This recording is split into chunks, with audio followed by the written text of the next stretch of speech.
Good morning, everybody. Good afternoon, depends on when this comes out. This is Barry with Christenson Transportation. So today we've been spending time going over our CSA scores and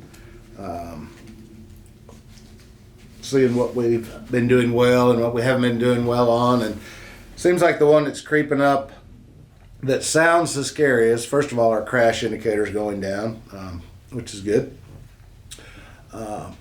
Is hours of service. And when I think hours of service, like most people think hours of service, they think, oh, you know, your drive time, you're 11, you're 14, you're 70. That's not where we're having issues. It's the little things that are grouped into that category. The frustrating ones, the stuff that we should never fail on. ELD instructions. You know, we've got in your permit book, there's a table of contents, and it says right here on this page is your ELD instructions. In case your tablet quits working, you lose connectivity, and you need a paper log. What are the requirements? What do you have to do?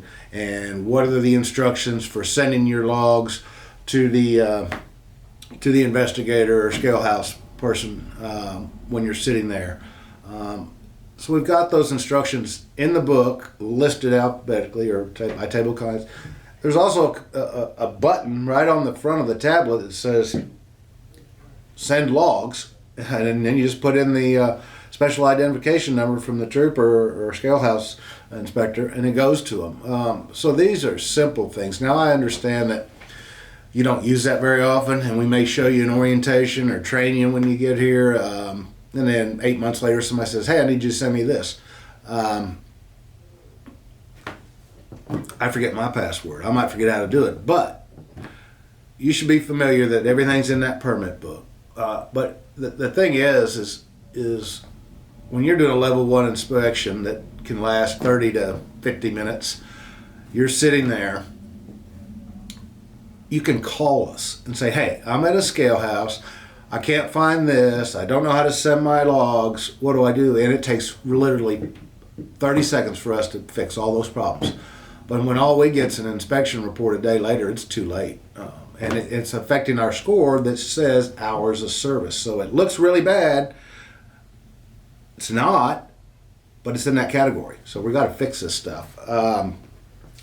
The other thing we're getting hit for is the simple stuff like entering your shipping documents. What's my trailer number? What's my load number? What's my commodity? What's my seal number? All that stuff on the front. Just fill in the blanks. Verifying logs every day. You're supposed to verify logs, and we've been over this with the tablet. We've got a lot of apps on there, a lot of programs like DriveWise and all this stuff that continuously gets reprogramming stuff done to it. And the only way to put a patch in or to send that information into the tablet to update it, to fix it, is to log off at night. When you're done driving for the day,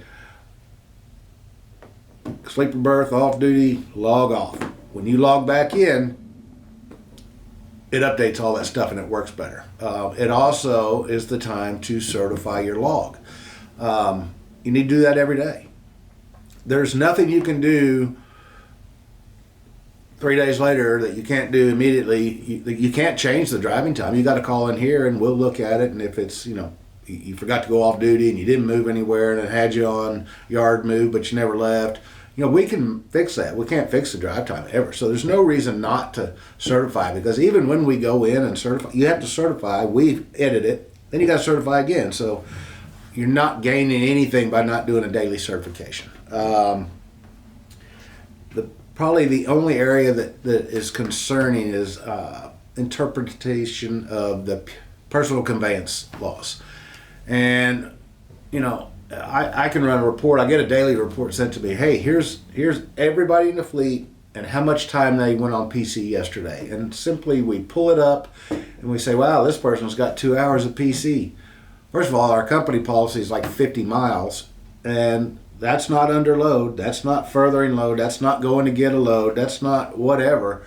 So we just shut those people off, because we're not going to have 3 or 4 people abusing the stuff to affect our entire score for the company, because 95% of people don't ever use PC. I mean, you're not really running out of hours anymore. Use your logbook. There's no need to go on PC if you got drivable hours. There's a lot of confusion on adverse conditions. You can't say I started my trip at 9 in the morning, I got stuck at an accident scene at 10 in the morning, and I went on adverse conditions for 2 hours and then drove the rest of my allotted driving time. Adverse conditions is to get you to safe haven at the end of the day. When you're out of time and you can't get off the highway and you're stuck in snow or you're stuck in an accident and you're seeking a safe haven after that, that's when you use it. It's not to put pause on your logbook and then drive. So we just take those people, we take it away. If you can't figure it out, we take it away from you, because it's all a lot of people's interpretation. My interpretation is one thing, the driver's interpretation is another, and the only one that matters is the person at the scale with the badge. And that may be different, may be right, may be wrong, but that's the one that counts. So, if we can't figure it out, we're just going to take it away. So let's don't do that. But let's work on the easy stuff. Practice with your ELD. Pull up your tablet, see where that video is, so when the time comes and there's somebody in a uniform and a badge and a gun that says, I need you to send me this right now, you don't get nervous and freaked out. You say, okay, let me go to my table of contents, my permit book, here's the instructions, here's a video, and here's how I send them to you. And if all else fails, call us. Call us right then and there and say, hey, I need to call my company because I've got this stuff in multiple locations. I'm just nervous. So, understandable. People get nervous on tests, written, driving, whatever. Paternity. So, we're just looking at stuff, always in the mode of continual improvement to make us the best, to be where the truckers truck and safety takes priority. So.